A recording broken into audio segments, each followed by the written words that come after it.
Societies के अंदर जो है मैनेजिंग कमेटी जो है कुछ जो है काम जो है कर नहीं पाती है, जिसके कारण जो है लोगों को असुविधा होती है। रोहिणी की सोसाइटियाँ जो नंबर 1 कहलाती है, ये एरिया द्वारका से भी नंबर 1 है। ये दिल्ली के अंदर जो है बहुत बुरा हाल है। सड़कों आप देख रहे हैं जर्जर हालात में है। दिल्ली की जनता बेवकूफ़ नहीं है, इसके जादसों में जितना ना था वो आ गया।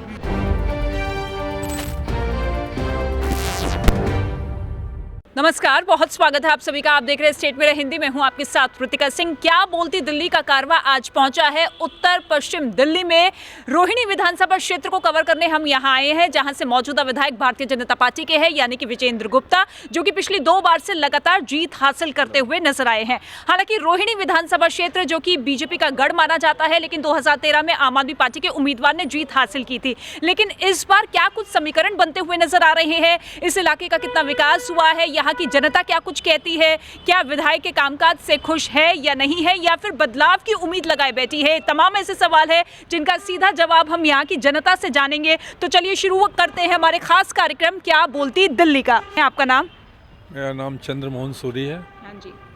तो विधायक साहब का कामकाज आपको कैसा लग रहा है इस इलाके में? नहीं, विधायक साहब का कामकाज तो बहुत अच्छा लग रहा है मुझे, बट लेकिन समस्याएं क्या होती हैं सोसाइटीज़ के अंदर जो है मैनेजिंग कमेटी जो है कुछ जो है काम जो है कर नहीं पाती है, जिसके कारण जो है लोगों को असुविधा होती है। आपका नाम? एशन गर्ग जी। जी, आप क्या करते हैं? हमारा बिजनेस है जी प्रॉपर्टी का। जी। तो विधायक जी के कामकाज से आप खुश हैं? बहुत संतुष्ट हैं जी, बहुत संतुष्ट हैं जी, बहुत बढ़िया काम करते हैं। हाँ। बिजली पानी विकास सब हो रहा है, कोई समस्या नहीं? नहीं, कोई समस्या नहीं जी, बहुत ध्यान रखते हैं, बहुत बढ़िया विधायक जी हमारे। जी। सर, आपका नाम? देवेंद्र खाड़ी। आप क्या करते हैं? मेरा भी प्रॉपर्टी का काम है जी। प्रशांत विहार में। हाँ।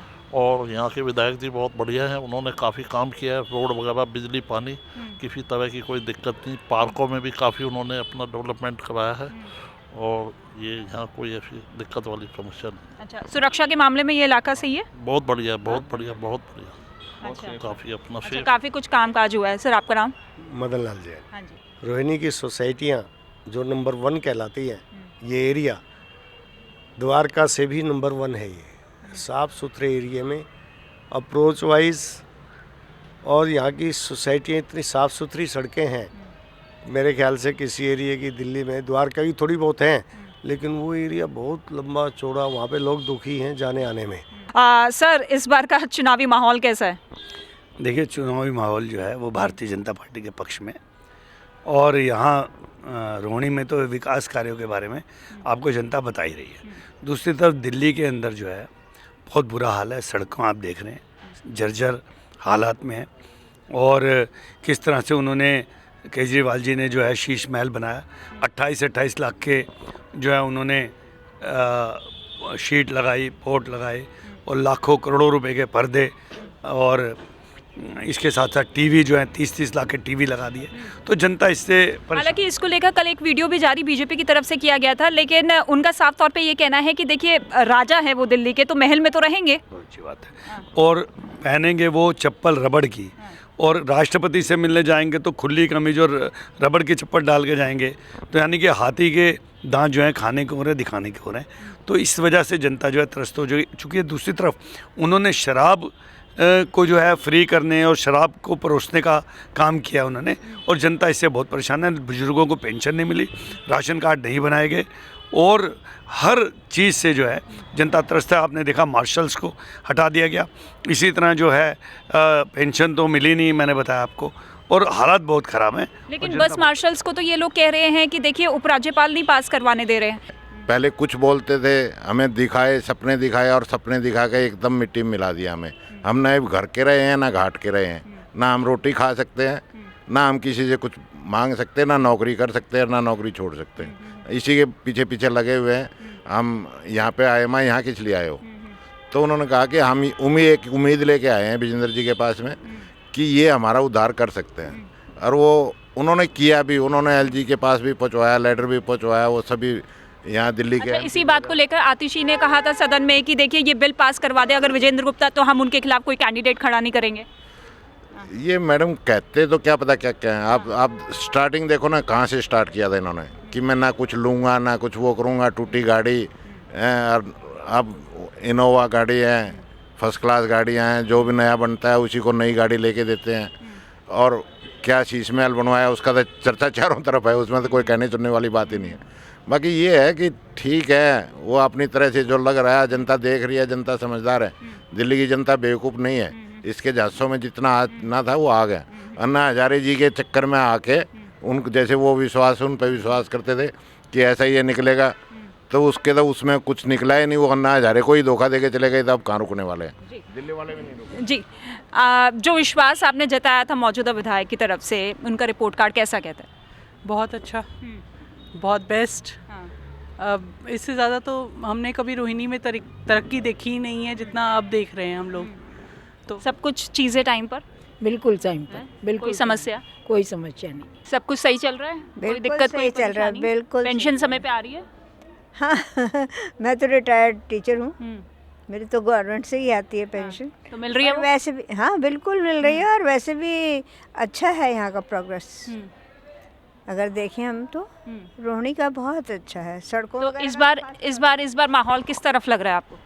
यहाँ पे बहुत अच्छा। यहाँ पे after my retirement for 22 years I was a teacher teaching in a school. After my retirement I joined here. Is my extended family. यहाँ पे सब कुछ मिलता है बच्चों को, किताबें, कॉपी, बैठने का अच्छा अरेंजमेंट, सेफ्टी है। आपको फ्री की चीज़ें अच्छी लगती है, विकास चाहिए? विकास चाहिए, हमें फ्री की चीज़ें नहीं अच्छी लगती, हमें विकास चाहिए। लेकिन आम आदमी पार्टी तो कह रही है कि हर महीने 1000 रुपये देंगे हम तो महिला। हमें 1000 रुपया नहीं चाहिए, हमें मेहनत करके खाना आता है, हम मेहनत करके खाना चाहते हैं। हाँ जी, तो यहाँ पर सुरक्षित माहौल है? हाँ जी, बहुत सुरक्षित है यहाँ पर। बिजली पानी सब टाइम पर? बिल्कुल, बहुत टाइम पर है जी। किसी तरह की कोई दिक्कत कोई परेशानी? दिक्कत नहीं है, बहुत खुश हैं हम यहाँ पर। तो पलड़ा इस बार बीजेपी का एक बार फिर से? जी, फिर से बीजेपी आएगी और कमल खिलेगा। बहुत अच्छा। देखिए, आपने अभी ना एक प्रश्न किया था कि क्या माहौल है, तो मैं आपको बताना चाहता हूँ कि उन्होंने 30 के करीब टिकटें दी हैं और अपने मनीष सिसोदिया जी को भी है, वो भाग गए हैं वो मैदान छोड़ के। उनको पक्का पता चल गया कि वो हार रहे हैं। नहीं, उनका ये कहना है कि भागना होता तो मैं जेल में जब 17 महीने से था तभी भाग जाता। मैं बताता हूँ, वो तो उनको पता है। उसका कारण है कि वो 2-2.5 हज़ार हारते हारते बचे थे हमारे एक छोटे से कार्यकर्ता से, नेगी जी से, तो वो 2-2.5 हज़ार वोटों से जीते। आपको बताता हूँ, किराड़ी में इतना बुरा हाल है, पूरी तरफ झील बन चुकी है। रिठाला आप जाइए, रिठाला में जर्जर अवस्था है, लोग त्राही त्राही कर रहे हैं। तो इनके इस समय इतने बुरे दिन आ गए हैं, मैं आपको बताना चाहता हूँ कि उन्होंने कहीं अपने, और देखिए ये अपनी राखी बिरलान, उसको भी उन्होंने क्षेत्र छुड़वा दिया। तो इनको पक्का पता है कि इनकी बहुत एंटी इनकम्बेंसी है और वो पूरी तरह से हार रहे हैं। दूसरी तरफ विजेंद्र जी के नेतृत्व में, हमारे प्रदेश अध्यक्ष संजीवा जी के नेतृत्व में हम दिल्ली जो है, और मुझे लगता है सुपड़ा साफ हो सकता है। यहाँ वो जो प्रदीप मित्तल जी को लाए हैं वो पार्षद हैं। अब आप देखिए कि वहाँ गंदगी का कितना बुरा हाल है जब से एमसीडी में ये इनकी आम आदमी पार्टी की सरकार आई है। तो दूसरी तरफ वो लोग जो वहाँ अपने क्षेत्र में कुछ काम नहीं कर सका, अगर इतना ही प्रदीप मित्तल जी ने काम किया तो अपने क्षेत्र में लड़ते। अब यहाँ आके उनको लगता है कोई मुझे जानता नहीं तो शायद कुछ वोट मिल जाए, अभी पता चल जाएगा। मैं आपको एक बात चैलेंज के साथ कह सकता हूँ कि विजेंद्र जी ने इतने काम किए हैं और भारतीय जनता पार्टी के पक्ष में इतनी लहर है कि प्रदीप मित्तल जी की जमानत भी जब्त हो सकती है। मेरा छोटा भाई है। लेकिन इस बार सीट कितनी आ रही? पिछली बार तो 8 थी, उससे पहले 3 थी। हाँ, 3 थी, 8 हुई, इसमें कोई दो राय नहीं। कुछ भ्रमित थी जनता, लेकिन जनता के जो भ्रम का पर्दा हट चुका है और मुझे लगता है कि इस बार जो है हमारी 50 से अधिक सीट्स दिल्ली में आएगी। चलिए, 50 सीटें जीतने का दम भर रहे हैं। हालांकि इसमें कितनी सच्चाई होगी ये जनता अपने वोट के जरिए तय करेगी। लेकिन आप बताइए कि इस बार चुनावी माहौल क्या कुछ कहता है रोहिणी का? मैडम, रोहिणी की छोड़िए, मैं तो आपको दिल्ली का बताता हूँ। पूरी दिल्ली के अंदर इस बार मेजोरिटी आएगी बीजेपी की और इनका सुपड़ा साफ होने वाला है। चाहे क्योंकि लोगों को जितना इन्होंने बेवकूफ़ बनाना था वो बना चुके, लोग समझ चुके हैं। पहले माहौल कुछ और था, फ्री बात। लेकिन इतिहास गवाह है कि 7 बार चुनाव हुए लेकिन एक बार ही बीजेपी की सरकार बनी है। मैडम, ऐसा होता है, समय समय की बात होती है। इस बारी माहौल कुछ अलग है बिल्कुल, क्योंकि लोगों को समझ आ गया कि फ्री के बिजली पानी से कुछ नहीं होने वाला, करोगे तो मिलेगा, सिर्फ इसलिए। लेकिन इस बार तो अब वो ऑटो वालों के लिए भी बड़ी बड़ी घोषणाएं कर रहे हैं। मैम, पिछली घोषणाएं भी खाली कागजों पे ही रह गई और दोबारा से वोट लेने के लिए सिर्फ ऑटो वालों को गुमराह कर रहे हैं। इन्होंने लोकसभा इलेक्शंस में भी बोला था कि 18+ हर महिला को 1000 रुपये देंगे, क्या हुआ उसका? वो भी एक चुनावी घोषणा वादा बनकर रह गया। इसी प्रकार से जो ऑटो वालों को भी गुमराह कर रहे हैं, वादा ही बन के रह जाएगा कि 10 लाख रुपये का आपको इंश्योरेंस करा के देंगे। हालांकि आपको लगता है कि फ्री बीज का असर ज़्यादा लंबे समय तक चलता है? क्योंकि एक बार विश्वास कर लिया, दूसरी बार, लेकिन उसके बाद तो हमें विकास चाहिए ना। मैडम, 2 बारी तो चली गया, उनका पत्ता ही है, लेकिन अब लोगों को समझ आ गया है कि इससे कुछ नहीं होने वाला। उन्होंने जो है आप ये देखें ना, फिक्स चार्जेस कितने बढ़ा दिए हैं बिल्स के ऊपर। फ्री तो कहते हैं वो, लेकिन अगर आदमी हिसाब लगाएगा कि पर यूनिट उसको पड़ कितने की रही है तो उसे पता चलता है कि फ्री नहीं है ये, इसके लिए बहुत ज़्यादा पे करना पड़ रहा है उन्हें। तो कब तक चलेगा ये? अब लोगों को समझ आ गया है, तो इस बारी उनके दिखा देंगे आईना उनको कि तुम कहाँ और बीजेपी कहाँ है। हमें तो मैडम 100% उम्मीद है, क्योंकि जिस हिसाब से वो अंदर खाने खबर चल रही है टिकट कट सकता है। खबरें तो क्या पता, क्या र्यूमर तो क्या पता क्या क्या चलते हैं, र्यूमर का तो कोई कह नहीं सकते ना। और बाकी भारतीय जनता पार्टी है, अपने अच्छा सोच के अच्छा ही करेगी, जो जिसके लिए भी करेगी। इनको कोई ऐसा लगेगा कि भाई यहीं से ठीक है तो यहाँ से लड़ाएंगे, उनको लगेगा कि कहीं और से अच्छा है तो वो वहाँ से लड़ाएंगे।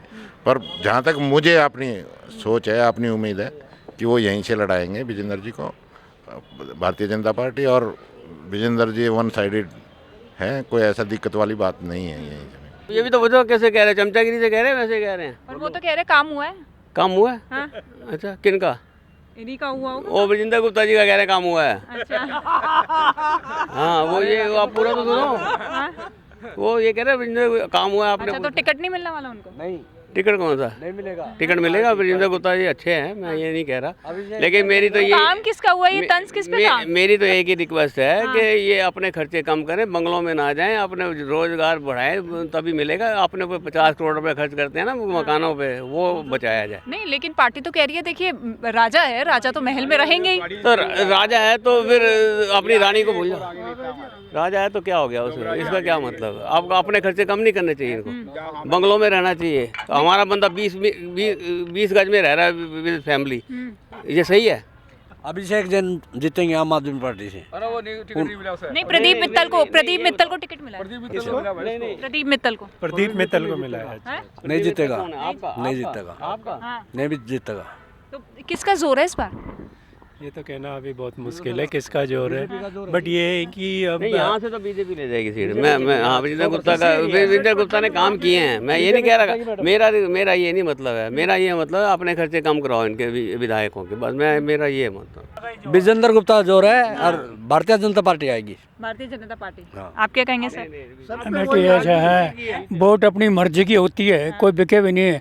सारी सरकार मैंने देखी है, हम 95 साल के हैं, अंग्रेजों का राज देखा है। जितने आए सब मतलब के लिए आते हैं, काम दूसरे का 1-2% आदमी करते हैं, नहीं करते, सब बेकार है। विजेंद्र गुप्ता ने काम करा। 2 बार से तो विधायक है विजेंद्र गुप्ता। पार्टी वार्टी हम नहीं जानते, हम तो जानते हैं जो आदमी काम करता है। तो कौन काम करता है? हम ये आपको क्यों बताएं?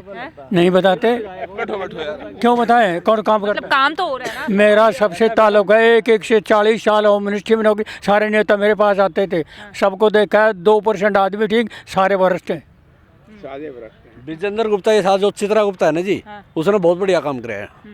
नहीं, हर एरिया में मतलब इस एरिया का तो ठीक है विजेंद्र गुप्ता काम कर रहा है, बट ओवरऑल देखो ऐसे तो एजुकेशन वगैरह में इनमें काफ़ी काम हुआ है जो कि आम आदमी पार्टी ने किया है, उसमें कोई डाउट नहीं है। हेल्थ डिपार्टमेंट काफ़ी इम्प्रूव हुआ है, पहले के गवर्नमेंट हॉस्पिटल देख लो, अभी के देख लो, एजुकेशन की पहले की स्कूल्स देख लो, अभी की कुछ एरिया में काम हुआ है।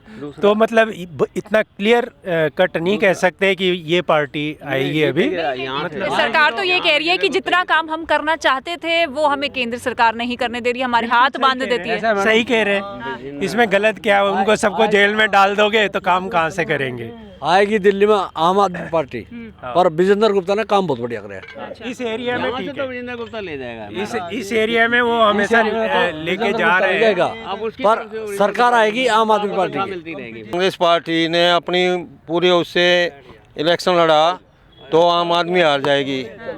अगर ये जो हम मिल के लड़ पड़े तो नहीं तो बीजेपी आ जाएगी। कांग्रेस और आम आदमी पार्टी तो अलग अलग ही लड़ रही है, तो ऐलान हो गया। ऐलान हो गया तो फिर बीजेपी आ जाएगी। बीजेपी आएगी? हाँ। तो कांग्रेस के वोट बीजेपी को जाएंगे? वो खुद कांग्रेसी कहते हैं हमारी वोट, जो जितने उनके कार्यकर्ता हैं कि हमारी वोट हमारे को मत दो, आम आदमी के उधर दो उस कैंडिडेट को। हमारे को खुद पता, हमारे को कही है कि हमारे को वोट मत दो, हमारे कोई भी कैंडिडेट है। नहीं तो पिछली बार 40 की जमानत जब्त हुई इसकी कांग्रेस उसकी, वो तो फॉर्मेलिटी की तरह खड़े कर रखे थे उन्होंने। हाँ, खाता भी पिछले 2 चुनाव से इससे कहा। वो अपने बस दिखावटी उन्होंने अपने कैंडिडेट खड़े कर दिए, और जितने भी उनके वो थे कि हमारे को वोट मत दो, बीजेपी आ जाएगी, आम आदमी को दे दो। हमें तो रोहिणी का हमेशा से ही माहौल बीजेपी का रहा है, और दिल्ली में बीजेपी को आना भी चाहिए, क्योंकि केजरीवाल सरकार पिछले कई सालों से, मेरे को 15 सालों से है, उनकी प्रायोरिटीज़ देखिए, दिल्ली का हाल देखिए, यमुना क्लीन नहीं हुई, सीसीटीवी लगे नहीं हैं, कूड़े के ढेर आपको यहाँ वहाँ लग जाएंगे। आपको वोट देने वाले वही हैं जो फ्रीबीज चाहते हैं, बाकी पढ़ा लिखा मेरे को नहीं लगता कि दिल्ली में ऐसा है जो कि आपके साथ जाना चाहेगा। बीजेपी ओवरऑल अगर देखा जाए तो बहुत अच्छे काम कर रही है। एक बारी दिल्ली में भी बीजेपी को आना चाहिए और यहाँ से तो बीजेपी आएगी। लेकिन आपको पता है, आपको लगता है ये हो पाएगा? क्योंकि पिछली बार 8, उससे पहले 3 सीट और अब इतना बड़ा फासला है। देखिए, किसी भी वोटर के दिमाग में क्या चल रहा है we can not predict. Problem ये है कि जितने भी पढ़े लिखे हैं उनमें से परसेंटेज देखिए, जैसे हमारी सोसाइटी में है, मेरे को लगता नहीं है कि 40% से ज़्यादा वोट करने जाते हैं, जबकि वहीं आप देखेंगे कि नीचे वाले जितने भी वो हैं उनमें 70, 80, 90% वोटिंग होती है। तो वो जो किया धरा है वो सब पानी में मिल जाता है। मेरे को यहाँ पे चाहिए कि जो वोट की इम्पोर्टेंस समझते हैं आगे आकर के वोट देना चाहिए। This is a crucial time for Delhi also, क्योंकि दिल्ली की हालत देखिए, most polluted city in the world. और ये दावा था केजरीवाल का कि हम आएंगे और दिल्ली को क्लीन कर देंगे, कहाँ गए वो वादे? हम तो यही चाहते। सर, आपको लग रहा है कि कांग्रेस कहीं है इस बार चुनाव में, या आम आदमी पार्टी या बीजेपी? नहीं, आम और बीजेपी दोनों हैं। दोनों पलड़ा किसका भाई? पलड़ा तो बराबर ही है अभी। बराबर। हाँ, इस बार बीजेपी की सीटें ज़्यादा आएंगी, 8 से ज़्यादा आएंगी। सरकार बना पाएगी? ये कहना भी मुश्किल है। सरकार बन जाएगी, सरकार तो आम आदमी सरकार बन जाएगी बीजेपी की इस बार। आ जाएंगे 36? आ जाएंगे, 40 आएंगे। 40? हाँ जी, आपको यहाँ पार्टी देंगे 40 सीटों में। 20 भी नहीं आएगी। 20 भी नहीं आवे। 20 भी नहीं आएगी? ना, किसकी? आम आदमी पार्टी की। नहीं, बीजेपी की 40 आएंगी। बीजेपी की नहीं आती भाई साहब, सरकार बनेगी आम आदमी पार्टी की। चलिए, तो रोहिणी की जनता को आपने सुना, जो कि साफ तौर पे कहते हुए नजर आ रहे हैं कि देखिए यहाँ पर एक तरफा जीत होने वाली है विजेंद्र गुप्ता जी की, और एक बार फिर से भारतीय जनता पार्टी की सरकार की उम्मीद भी ये जता रहे हैं। लेकिन इसमें कितनी सच्चाई होगी वो यहाँ की जनता डिसाइड करेगी अपने वोट के जरिए। कैमरा पर्सन अखिल के साथ मैं ऋतिका सिंह।